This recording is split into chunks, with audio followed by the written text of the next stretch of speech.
He descubierto que analizar una compañía, leerte una tesis de una compañía o meterle una inteligencia artificial el análisis de una compañía, de una posible oportunidad de inversión, no sirve absolutamente de nada porque te va a decir que los beneficios están creciendo, va a ser complaciente contigo, te va a decir que la deuda está saneada y que es una gran oportunidad de inversión.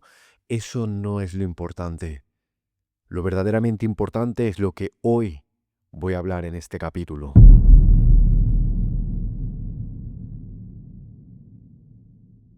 Alguna vez tendrás que tomar decisiones que no parezcan razonables.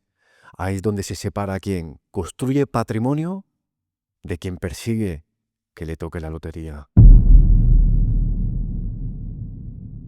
El mercado paga la irracionalidad bien entendida, no lo obvio.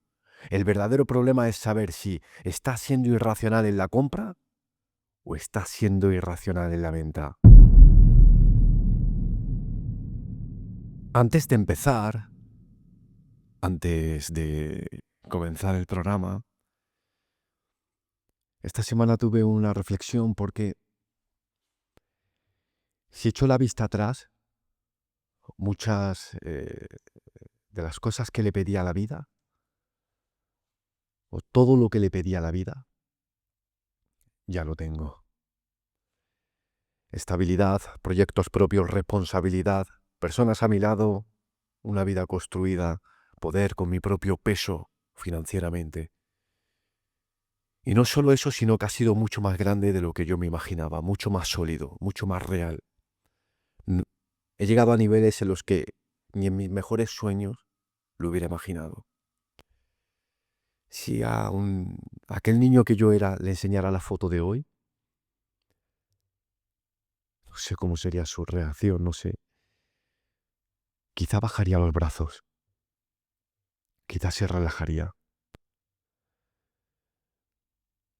Y si aquel niño le dijera que cuando ya lo consigues no es tanto como lo que él pensaba,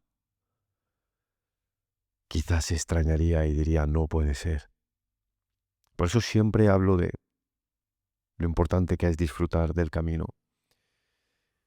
El otro día me venía el recuerdo de la película de American Beauty en el que el actor principal decide tener un puesto de trabajo sin ninguna responsabilidad en una hamburguesería, la que menos responsabilidad tuviera, porque hay veces que en el agobio digo, ¿qué problemas son los que tengo? Que estoy gestionando personas, que estoy gestionando un proyecto, que estoy poniendo en marcha una nueva inversión, que me que no tengo un trabajo que a las 7 de la tarde desconecto hasta el día siguiente, sino que sigo pensando y trabajando en él hasta casi antes de dormir, con mi propio pensamiento, sujetando ideas. ¿Qué es lo que queremos? Quizás yo envidiaba a un hombre con traje en una ventana en pleno centro de la ciudad, de una ciudad financiera, eh, con un equipo de trabajo planeando conquistar el mundo. Quizás ese propósito, esa responsabilidad, esa continuidad, era todo visual, era todo ya no pintado porque no había redes sociales, sino todo en una mente soñadora. Todo lo que le pedía a la vida lo he conseguido, pero no sé hasta qué punto soy consciente o al final el ser humano está hecho para disfrutar. Por eso voy a darle una importancia o la importancia que se merece. Voy a disfrutar del camino como siempre digo. Voy a no preocuparme si no llego a tiempo. Voy a no preocuparme si no tengo tiempo. Y voy a hacer una labor no diaria, pero sí constante o a menudo o todas las veces que pueda de recordar, meterme en la mente de aquel niño que tenía problemas de si lo iban a convocar o no al partido de fútbol, si la chica de la clase finalmente le escribiría en la nota, si aprobaría, suspendería en el proceso de la educación. Voy a meterme en aquella mente y decirle, mira dónde estás, mira todo lo que pensabas, sal de una vez por todas ahí fuera, disfruta y pásalo bien.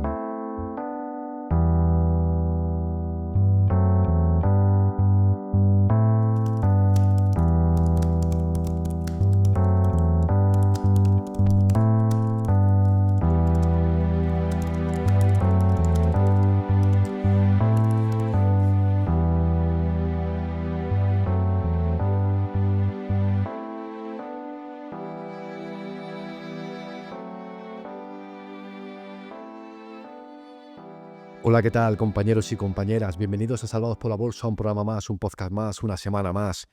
Gracias a los que os apuntáis al Discord, vais a salvadosporlabolsa.com y allí hay una,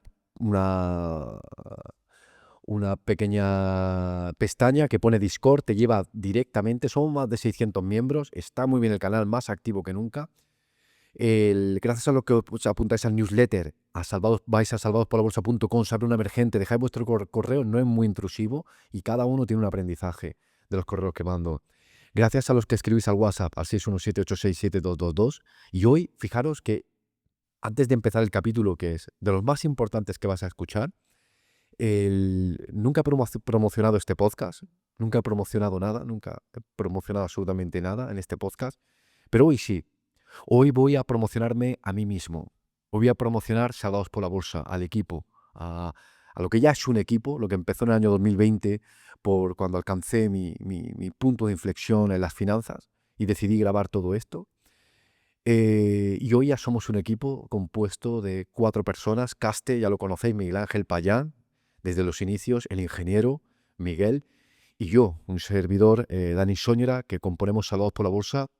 Lanzamos este próximo mes de marzo, no sé en qué momento estás escuchando el capítulo, una membresía. Ya sé que suena, no va a ser una membresía igual que todas las membresías, pero te voy a decir cuál va a ser el valor añadido y ya si te encaja o no, depende de ti. Va a ser un lugar fácil de entrar, fácil de moverte y solo va proyectado hacia una cosa, la rentabilidad. Solo va a haber allí activos rentables. Solo. Exclusivamente va a haber componentes que se revaloricen en el tiempo. Ni mucho lío, ni mucho jaleo, ni mucha gente hablando, ni demasiada información. Van a haber pestañas, por supuesto, para la actualidad económica sin ningún tipo de sesgo. Van a haber otros tipos de soportes, pero para esa gente que no tiene ni idea de cómo empezar a invertir, de dónde empezar a invertir, de qué comprar o lo peor, cuándo venderlo, es justo su valor y único añadido que va a tener. No va a haber venta cruzada, no va a haber nada que no sea entrar allí, oye, voy a pagar un mes, veo todo lo que hay ahí, lo compro o no lo compro porque no serán recomendaciones ni de compra ni de venta, nada de lo que haya, solo son una idea y me voy, dejo de pagarlo. Es en lo único en lo que se va a basar la membresía de Salvados por la Bolsa, por lo que en esta semana vas a tener información de cómo va, de hacia dónde vamos y aunque todo esto va dirigido hacia un proyecto final, el inicio empezará en una membresía. Podrá parecerte barata o cara, podrá parecerte lo que sea. Quizás te cuadre o no te cuadre, esté hecha para ti o no esté hecha para ti. Pero en el mes de marzo se lanza la membresía de Salvados por la Bolsa.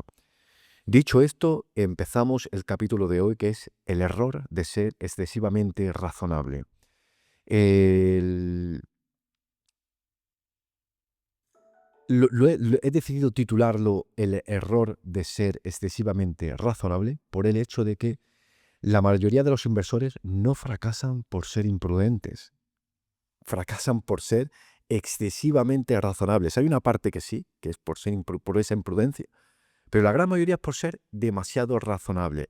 Y es el error más común que veo en todas las inversiones. Por eso digo que no veo importante ya ni siquiera tener una tesis de inversión, porque es que ya hasta te la genera ChatGPT, mejor o peor, o la inteligencia artificial, siempre te da la razón, siempre te va a decir que una buena inversión.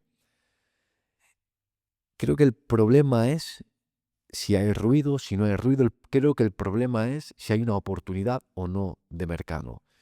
Eh, Ser razonable en el mundo de las inversiones es muy prudente o suena inteligente, pero una riqueza extraordinaria no se construye siendo razonable. Si tú miras históricamente, las personas más ricas de la historia no han sido razonables en ningún momento, sino que se odia a- al CEO de Amazon, al CEO de Meta o de Facebook, el CEO de Google, sí, o el CEO o cuando se fundó YouTube antes de venderla, eh, no era por ser razonable, era por ser correcto durante mucho tiempo. Por lo que yo siempre digo que es más importante ser correcto y sostenerlo en el tiempo que no razonable. Hoy quiero hablarte que hay un coste en ser excesivamente razonable. Y para ello, lo primero que vamos a hacer es hablar sobre cómo es un inversor que aplica la razonabilidad, ¿no? Lo primero que te diría es, hay que diversificar, no poner los huevos en la misma gallina. Comprar un índice que se espera un 7 o un 8% anual, diversificar con indexado, rebalancear cada año para irse a los lugares de más oportunidades, vender cuando algo dobla, eh, vender si está perdiendo mucho, de tener pérdidas, nunca sentirse cómodo. Y aparentemente eso parece bien, ¿no? Si algo va a caer mucho, vendo, si algo va a subir. Pero déjame decirte algo, y es que yo, lo que digo, hay cursos que dicen, haz 3 operaciones diarias y vas a ganar mucho dinero. Y digo, yo hago 3 operaciones cada 10 años. El 8% que te ofrecen los indexados está muy bien, ya te hacen rico. Pero es verdad que tú dices, a 50.000 euros le aplico el 8% y no te cambia la vida. El problema es que no sabes sostenerlo en el tiempo. No te da libertad financiera en el momentánea real, no te permite construir algo extraordinario y te permite pensar que lo dejaré para mañana porque quizás no sea muy importante esto de invertir. Fijaros que yo hablaba de que yo no tengo una compañía que me haya hecho rica. Yo han sido 15 años invirtiendo, lo que ha hecho que haya conseguido una libertad, tranquilidad financiera. Fijaros una trampa que os voy a poner en las rentabilidades cuando algo sube. Todos repetimos lo mismo. El mercado te da un 7, un 8% anual. eh, Nadie te habla de las décadas planas. Nadie te habla de empezar antes del 2007 o antes del 99, de comprar Amazon en 1999 y tirarte meses cayendo un 80% toda tu inversión. Nadie te habla de que un índice nunca ha subido un 8%, han subido un 30 y han caído un 30, un 25, un 22, para dar un 8%. Tú vives del promedio, vives de la volatilidad, vives de la incertidumbre, vives del -40%, vives de la duda, de la incomodidad que otros ven y tú desgranas esa comodidad. Ahí es donde el inversor razonable toma decisiones razonadas, pero si tú eres capaz de no querer reducir ese riesgo, si eres capaz de no recortar posiciones, sino incrementarlas y de olvidarte del consenso, ahí es donde se rompe la simetría y dividen los que ganan dinero de los que no saben ganar dinero en bolsa. No he escuchado todavía un consenso en común de algo que vaya a subir mucho. Las criptomonedas cuando han dicho que va a subir es cuando caen. Y cuando han dicho que van a caer es cuando suben. Apple no era obvia antes del .com, ni Amazon, ni Nvidia. Eh, an- Antes de Lehman Brothers parecía todo maravilloso. Después de Lehman Brothers parecía que había acabado las inversiones para siempre. Ya mismo se cumple un centenar, 100 años del crash del 29 y quizás estemos viviendo los felices años 20.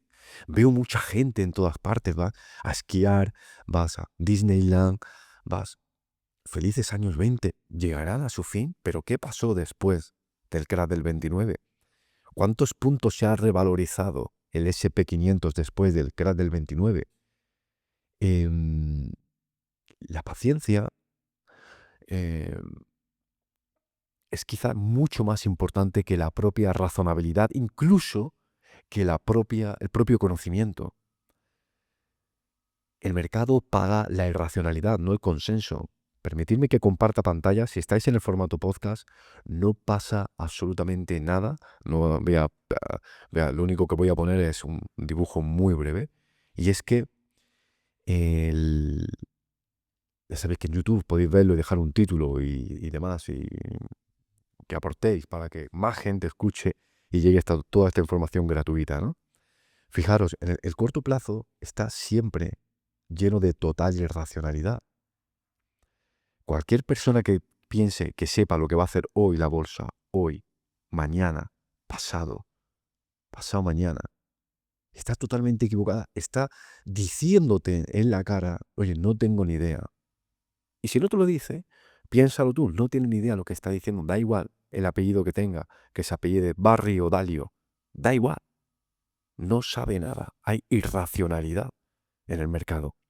Y esto te lleva a que Amazon, por ejemplo, te la puedas encontrar cara o barata. De que te puedas encontrar empresas con muy poco ingresos subiendo mucho y empresas con altos ingresos y creciendo muy barata.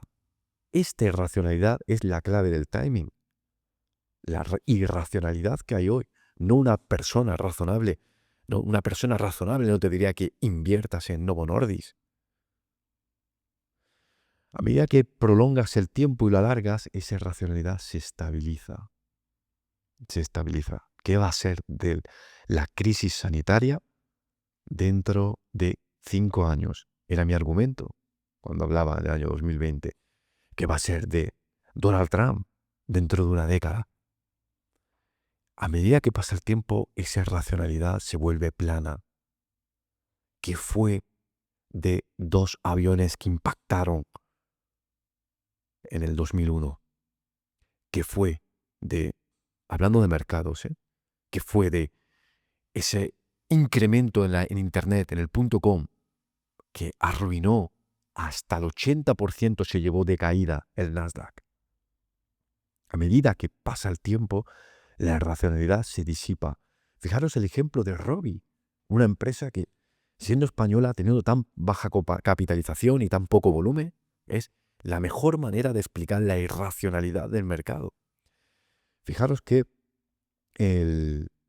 tras la crisis sanitaria, el valor vuela hacia arriba, captando muchos inversores porque vende una cosa que se llama heparina y es lo que más se necesita para evitar un coágulo, para evitar cosas que daban con una enfermedad que metió en una pandemia a la gente, ¿no? Subió el valor, voló el valor en bolsa.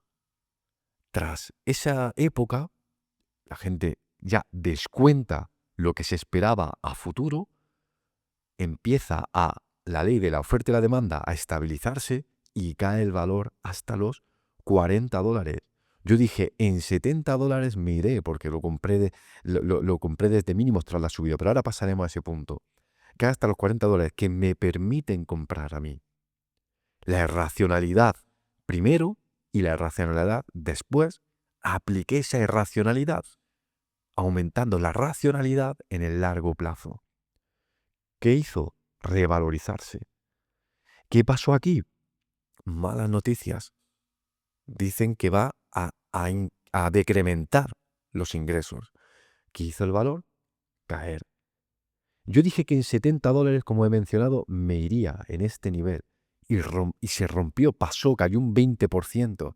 Y se me fue la vez porque no miro mis inversiones todos los días y nunca me ha servido. Entonces, llegado a este punto de 52, no promedié. Lo irracional hubiera sido promediar y fíjate que lo único que dije, quiero verlo desde dentro, por cómo estaba constituida mi cartera, me permitía alargar el plazo sin promediar más porque tenía otra estrategia entre manos. Y vuelvo a vivir una revalorización. Aquí era muy buena la compañía, aquí a la gente le parecía muy mala, aquí era muy gran compañía, qué acierto, Dani, aquí qué error tuviste. O me ha pillado, me he ido. Toda esta irracionalidad, a medida que pase el tiempo, menguará. Es la manera más ilustrativa con esta empresa española de representar lo que estaba sucediendo. Dicho esto, también voy a comentaros que el error más caro que se tiene dentro de ser racional es vender lo que funciona. Y esto, ya lo sabéis, si algo va bien para tu cartera, no cortes beneficios. Si algo va muy bien, es muy vertical, no va bien para tu cartera. Compras algo, sube un 80%, sube un 120%, sube un 200%. ¿Y qué empiezas a hacer?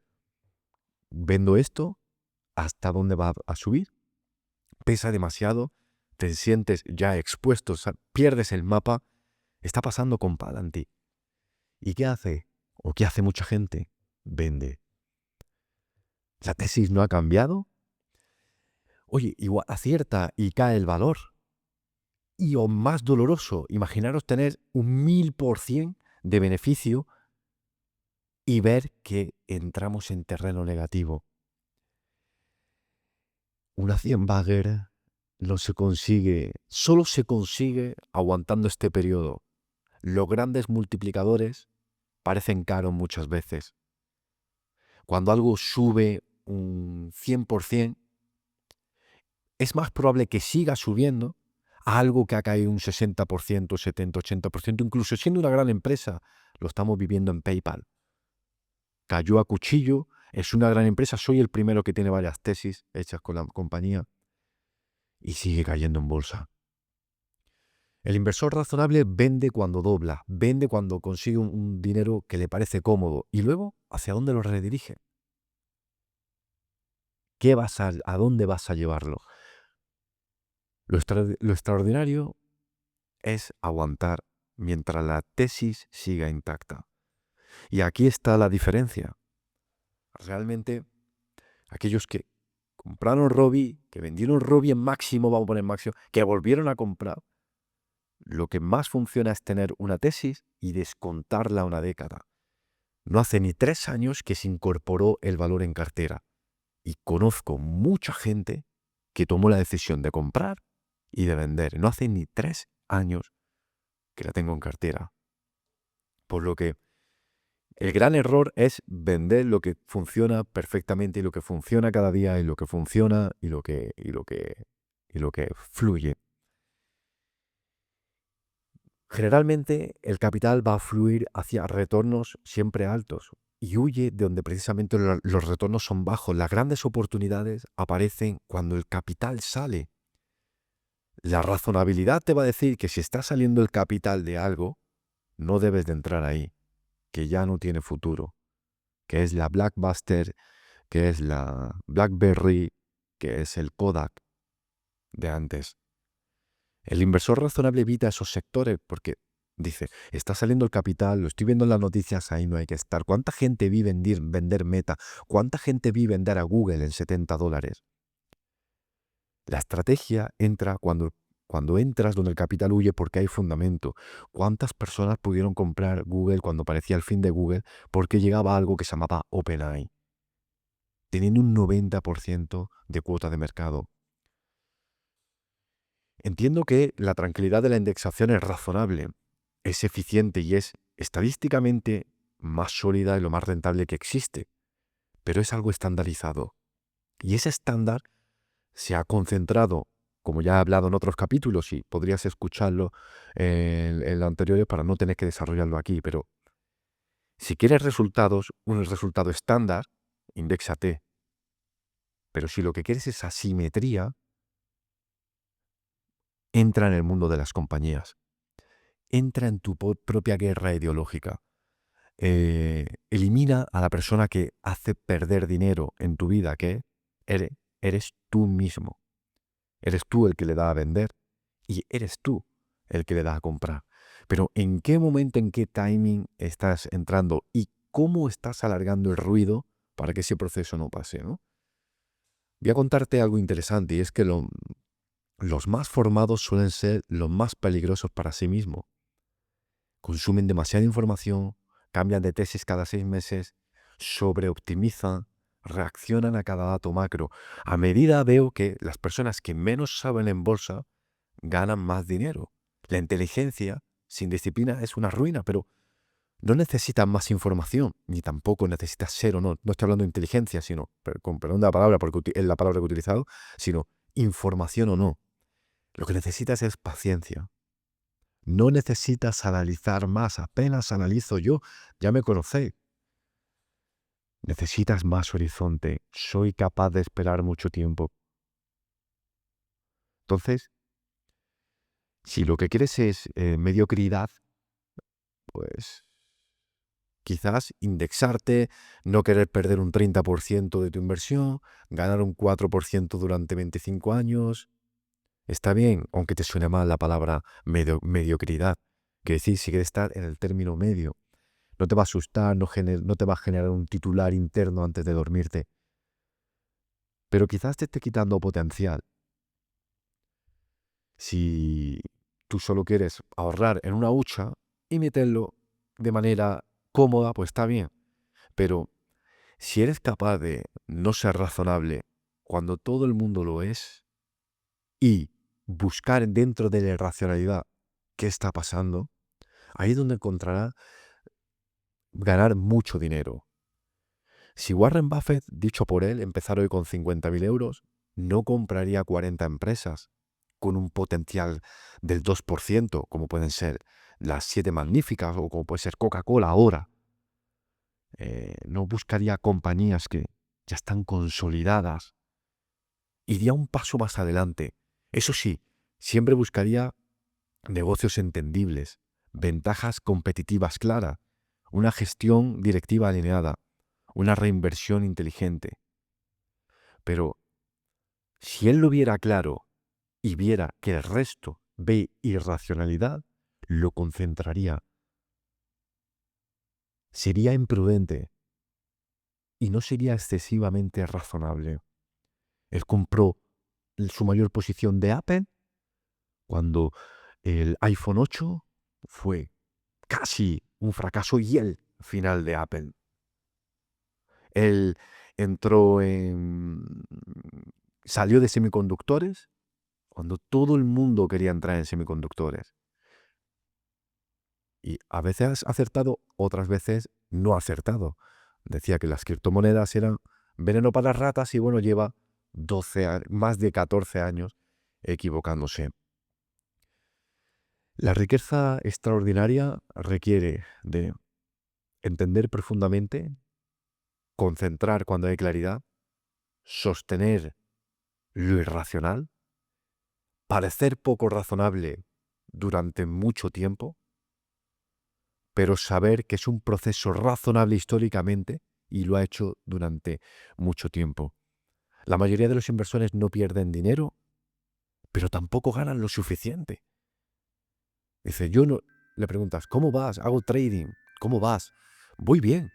¿Cuánto llevas perdido? Solo un 3%. O me he ganado un 7%. Llevo un 50%.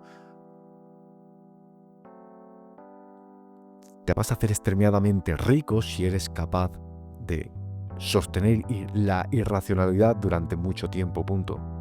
Así que, ¿estoy siendo prudente? Hazte esa pregunta. Quizás no es la pregunta que debes de hacerte.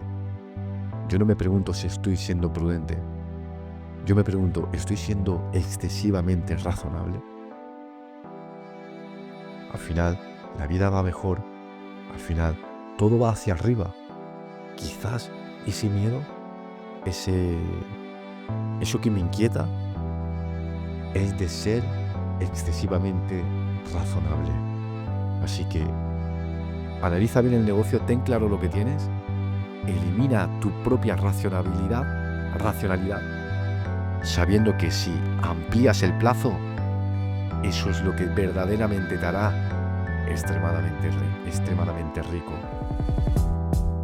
Muchas gracias por estar ahí, compañeros y compañeras. Espero que os haya gustado el capítulo. Si queréis información sobre la membresía, vais a info@salvadospolabolsa.com.